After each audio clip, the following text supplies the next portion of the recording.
ಪ್ರಜೆಗಳೆಲ್ಲ ಸುಖವಾಗಿದ್ದಾರೆ, ಧರ್ಮದಿಂದ ರಾಜ್ಯ ನಡೀತಾ ಇದೆ, ಏನು ಸಮಸ್ಯೆ ಇಲ್ಲ ಅಂದರೆ ಆಗ ನೀನು ಅರಣ್ಯಕ್ಕೆ ಹೋಗಿ ತಪಸ್ಸು ಮಾಡಬಹುದು. ನಾವೆಲ್ಲ ಕಷ್ಟದೊಳಗಿದ್ದೇವೆ, ನಮ್ಮ ಕಷ್ಟಗಳ ಪರಿಹಾರ ಮಾಡು, ಅದೇ ದೊಡ್ಡದು ಧರ್ಮ, ಅದರಿಂದ ನಿನಗೆ ಮಹಾಪುಣ್ಯ ಬರುತ್ತೆ. ಪ್ರಜಾನಾಂ ಪಾಲನೆಯೋ ವೈ ಪುರಾ ರಾಜರ್ಷಿಭಿಃ ಕೃತಃ ರಕ್ಷಿತವ್ಯಾ ಪ್ರಜಾರಾಜ್ಞಾ ತಾಸ್ತ್ವಂ ರಕ್ಷಿತುಮರ್ಹಸಿ. ಪ್ರಜೆಗಳ ಪಾಲನೆ ಮಾಡಿದರೆ ಎಂತಹ ಧರ್ಮವನ್ನು ಪ್ರಾಚೀನರು ತಿಳಿಸಿಕೊಟ್ಟಿದ್ದಾರೋ ಅದು ಕೇವಲ ಅರಣ್ಯದಲ್ಲಿ ಕುಳಿತು ತಪಸ್ಸು ಮಾಡಿದರೆ ಬರೋದಿಲ್ಲ ಅಂತ ಆ ಉತ್ತಂಕ ಋಷಿಗಳು ಹೇಳ್ತಾರೆ. ಸರಿ, ನಿಮಗಾದ ಸಮಸ್ಯೆ ಆದರೂ ಏನು ಹೇಳಿ ಅಂತ ಕೇಳ್ತಾನೆ. ಆಗ ಉತ್ತಂಕರು ಹೇಳ್ತಾರೆ, ನನ್ನ ಆಶ್ರಮದ ಹತ್ತಿರದಲ್ಲೇನೆ ಸಮುದ್ರದ ಸಮೀಪದಲ್ಲಿ ನಮ್ಮ ಆಶ್ರಮ. ಆ ಸಮುದ್ರದ ನೀರೆಲ್ಲ ಒಣಗುವಂತೆ ಮಾಡಿ, ಕೇವಲ ಉಸುಕು, ಅಲ್ಲಿ ನೀರೇ ಇಲ್ಲ, ಆ ಉಸುಕಿನ ಕೆಳಗೆ ಮಲಗಿ ತಪಸ್ಸು ಮಾಡ್ತಾ ಇದ್ದಾನೆ ಒಬ್ಬ ಅಸುರ. ಅವನು ಧುಂಧು ಅಂತ ಅಸುರ. ಅವನು ತಪಶ್ಚರ್ಯ ಮಾಡೋದು ಅಂದರೆ ಉಗ್ರವಾದ ತಪಸ್ಸು, ಅದು ಸಾತ್ವಿಕ ತಪಸ್ಸಲ್ಲ, ತಾಮಸವಾದ ತಪಸ್ಸು, ಜಗತ್ತಿನ ನಾಶವಾಗಲಿ ಅಂತ ಮಾಡುವ ತಪಸ್ಸದು, ಎಲ್ಲರಿಗೆ ಪೀಡೆ ಕೊಡಬೇಕು ಅಂತ ಮಾಡುವ ತಪಸ್ಸು. ಸಾತ್ವಿಕವಾದ ತಪಸ್ಸಿನಿಂದ ಜಗತ್ತಿಗೆ ಕ್ಷೇಮವಾಗತ್ತೆ. ಇಂತಹ ಸಕಾಮವಾದ ತಾಮಸವಾದ ತಪಸ್ಸಿನಿಂದ ಜಗತ್ತಿಗೆ ಕ್ಷೋಭವಾಗ್ತದೆ. ಒಂದು ವರ್ಷ ಸುಮ್ಮನೆ ಇರ್ತಾನೆ, ವರ್ಷದ ಕೊನೆ ಭಾಗದಲ್ಲಿ ಜೋರಾಗಿ ಶ್ವಾಸ ಬಿಟ್ಟ ಅಂದರೆ ಆ ಉಸುಕೆಲ್ಲ ಮೇಲೆ ಹಾರುತ್ತದೆ.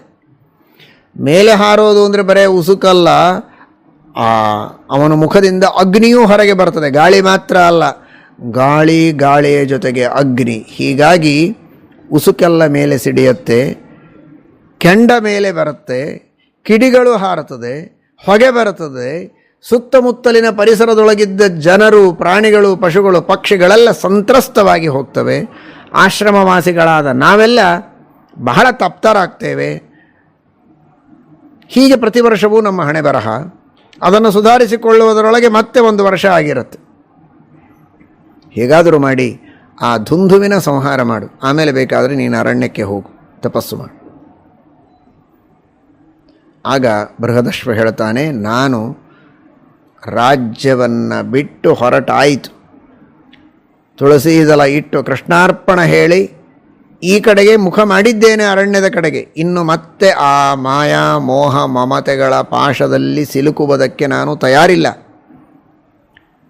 ನನಗೆ ವೈರಾಗ್ಯ ಬಂದಿದೆ, ಆದರೆ ನನ್ನ ಕರ್ತವ್ಯ ನಿಮಗೆ ಬಂದ ಈ ಸಮಸ್ಯೆಯ ಪರಿಹಾರ ಮಾಡುವುದು ನನ್ನ ಧರ್ಮ, ನಾನು ಅದನ್ನು ಮಾಡಿಸ್ತೇನೆ, ನನ್ನ ಮಗನಿಂದ ಮಾಡಿಸ್ತೇನೆ ಅಂತ ಹೇಳ್ತಾನೆ. ಆಯಿತು ಅಂತಾರೆ ಉತ್ತಂಕರು. ಆಗ ಮಗನಾದಂತಹ ಕುವಲಾಶ್ವನನ್ನು ಕರೆದು ಹೇಳ್ತಾನೆ ಬೃಹದಶ್ವ, ಹೀಗೆ ಇವರಿಗೆ ಸಮಸ್ಯೆ ಇದೆ, ನೀನು ನಿನ್ನ 100 ಜನ ಮಕ್ಕಳನ್ನು ಕರೆದುಕೊಂಡು ಹೋಗಿ ಆ ಧುಂಧುವಿನ ಸಂಹಾರ ಮಾಡಿ ಇವರ ಆಶ್ರಮದಲ್ಲಿ ಯಾವುದೇ ರೀತಿಯ ಆತಂಕಗಳು ಇಲ್ಲದಂತೆ, ಉತ್ತಂಕರ ಆಶ್ರಮದಲ್ಲಿ ಯಾವ ಆತಂಕವೂ ಇಲ್ಲದಂತೆ ನೀನು ವ್ಯವಸ್ಥೆಯನ್ನು ಮಾಡಬೇಕು ಅಂತ ಇವನಿಗೆ ಆದೇಶವನ್ನು ಮಾಡ್ತಾನೆ. ಸರಿ ಅಂತ ಭಕ್ತಿಯಿಂದ ತಂದೆಯ ಮಾತನ್ನು ಸ್ವೀಕಾರ ಮಾಡ್ತಾನೆ. 100 ಜನ ಮಕ್ಕಳನ್ನು ಕರೆದುಕೊಂಡು ಹೊರಡ್ತಾನೆ. ಪರಮಾತ್ಮ ಅಲ್ಲಿ ನೋಡ್ತಾ ಇದ್ದಾನೆ. ಸರ್ವೋತ್ತಮನಾದ ಶ್ರೀಹರಿ ನಾರಾಯಣ ಇವನು ಭಗವದ್ಭಕ್ತನಾದಂತಹ ಸಜ್ಜನನಾದ ಶ್ರದ್ಧಾಳುವಾದಂತಹ ಕುವಲಾಶ್ವ ಆ ಧುಂಧುವಿನ ಸಂಹಾರಕ್ಕೆ ಹೊರಟಿದ್ದಾನೆ. ಈ ಕಾರ್ಯ ಯಶಸ್ವಿಯಾಗಬೇಕು. ಆ ಉತ್ತಂಕರು ಗುರುಭಕ್ತರು, ಗುರುಗಳಲ್ಲಿ ದೇವರನ್ನು ಕಂಡವರು. ಅಂತಹ ಗುರುಭಕ್ತರು ಹರಿಭಕ್ತರು, ಇವನೂ ಹರಿಭಕ್ತ. ಈ ಕಾರ್ಯ ಯಶಸ್ವಿಯಾಗಬೇಕು ಅಂತ ಸ್ವಯಂ ಪರಮಾತ್ಮ ಕುವಲಾಶ್ವನಲ್ಲಿ ಪ್ರವೇಶ ಮಾಡಿದ್ದಾನೆ, ವಿಶೇಷವಾಗಿ ಸನ್ನಿಹಿತನಾಗಿದ್ದಾನೆ. ತಮಾವಿಶತ್ತದಾ ವಿಷ್ಣು, ಅವನ ಹೆಸರೇ ವಿಷ್ಣು ಅಲ್ವಾ. ಭಕ್ತರ ರಕ್ಷಣೆಗಾಗಿ ಭಕ್ತರಲ್ಲಿ ಪ್ರವೇಶ ಮಾಡ್ತಾನೆ, ಆದ್ದರಿಂದಲೇ ವಿಷ್ಣು. ತಮಾವಿಶತ್ತದಾ ವಿಷ್ಣುರ್ಭಗವಾನ್ ತೇಜಸಾ ಪ್ರಭು, ತನ್ನ ಅದ್ಭುತವಾದ ತೇಜಸ್ಸಾಮರ್ಥ್ಯಗಳ ಅಭಿವ್ಯಕ್ತಿಯನ್ನು ಮಾಡ್ತಾ ಇವನಲ್ಲಿ ಪ್ರವೇಶ ಮಾಡಿದ್ದಾನೆ ಪರಮಾತ್ಮ. ಆ ಕುವಲಾಶ್ವನಿಗೆ ಸ್ವಯಂ ಭಗವದ್ ಅನುಗ್ರಹದಿಂದ ಮೊದಲು ಸಾಮರ್ಥ್ಯ ಇತ್ತು, ಇನ್ನೂ ಆ ಕಾಲದಲ್ಲಿ ವಿಶೇಷವಾಗಿ ದೇವರ ಸನ್ನಿಧಾನ ಬಂದದ್ದರಿಂದ ಮಹಾಶಕ್ತಿ ಪರಾಕ್ರಮ ಎಲ್ಲವೂ ಅವನಲ್ಲಿ ತುಂಬಿಕೊಂಡಿದೆ. ದೇವತೆಗಳೆಲ್ಲ ಆಶೀರ್ವಾದ ಮಾಡಿದ್ದಾರೆ, ಮಾಲ್ಯದ ವೃಷ್ಟಿಯನ್ನು ಮಾಡಿದ್ದಾರೆ. ಹೂವಿನ ಮಾಲೆಗಳ ವೃಷ್ಟಿ, ಪುಷ್ಪವೃಷ್ಟಿ ಅಂತ ಕೆಲವು ಕಡೆಗೆ ಬರುತ್ತೆ.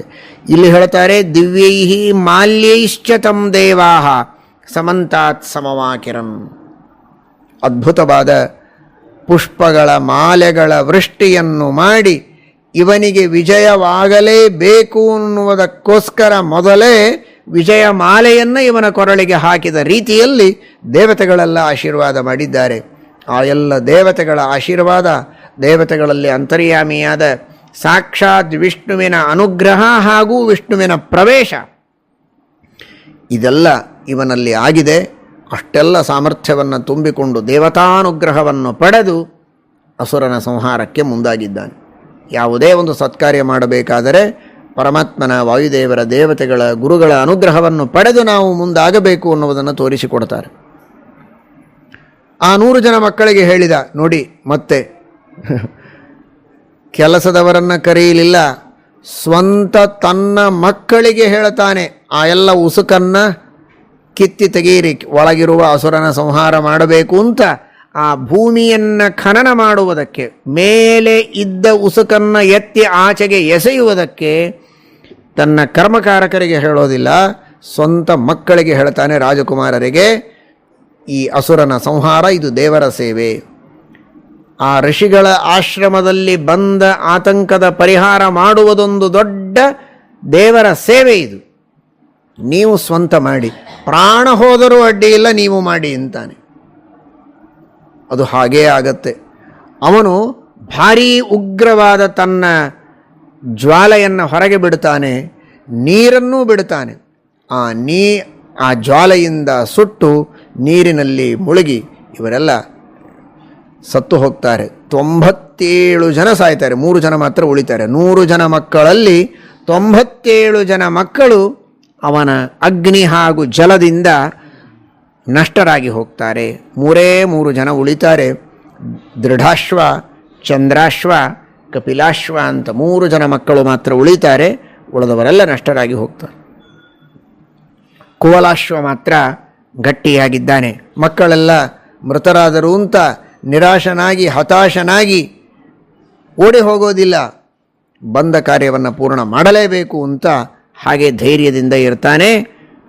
ತಾನು ಆ ಧುಂಧುವನ್ನು ಸಂಹಾರ ಮಾಡ್ತಾನೆ ಪರಮಾತ್ಮನ ವಿಶಿಷ್ಟವಾದ ಅಗ್ನಿಯಿಂದ. ಅವನೇನು ನೀರಿನ ಸೃಷ್ಟಿ ಮಾಡಿ ಎಲ್ಲ ಕಡೆಗೂ ಯಾರೂ ಹತ್ತಿರ ಬರದೇ ಇರೋ ಹಾಗೆ ಒಂದರ್ಥದೊಳಗೆ ತನ್ನ ದೇಹದಿಂದಲೇ ನೀರನ್ನು ಸೃಷ್ಟಿ ಮಾಡಿ ಆ ಮಧ್ಯದೊಳಗೆ ತಾನು ಜಲದುರ್ಗದೊಳಗೆ ಇದ್ದ ಹಾಗೆ ಇರ್ತಾನೆ. ಆ ನೀರನ್ನೆಲ್ಲ ಇವನು ಕುಡಿದು ಬಿಡ್ತಾನೆ ಕುವಲಾಶ್ವ. ಅವನು ಭಾರೀ ಅಗ್ನಿಯ ಸೃಷ್ಟಿಯನ್ನು ಮಾಡಿರ್ತಾನೆ. ತನ್ನ ತಪಸ್ಸಾಮರ್ಥ್ಯದಿಂದ ಅಗ್ನಿಯೆಲ್ಲ ಶಾಂತ ಮಾಡ್ತಾನೆ, ಸುಲಭವಾಗಿ ಸಿಕ್ಕು ಬಿಡ್ತಾನೆ. ಆ ಧುಂಧು ಅವನನ್ನು ಸಂಹಾರ ಮಾಡ್ತಾನೆ ಈ ಕುವಲಾಶ್ವ. ಕ ಅಂದರೆ ಸುಖ, ಕು ಅಂದರೆ ಅನಂತ ಸುಖ ಪರಿಪೂರ್ಣನಾದ ಪರಮಾತ್ಮ, ತೃತೀಯ ಅತಿಶಯೇ.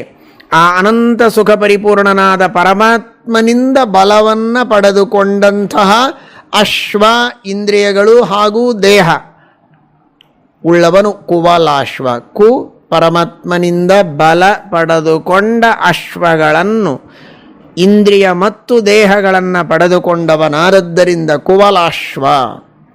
ಹೀಗಾಗಿ ಇಂತಹ ಮಹಾಕ್ರೂರನಾದ ಉಗ್ರನಾದಂತಹ ಧುಂಧುವನ್ನು ಸಂಹಾರ ಮಾಡುವುದಕ್ಕೆ ಅವನಿಗೆ ಸಾಧ್ಯವಾಗಿದೆ.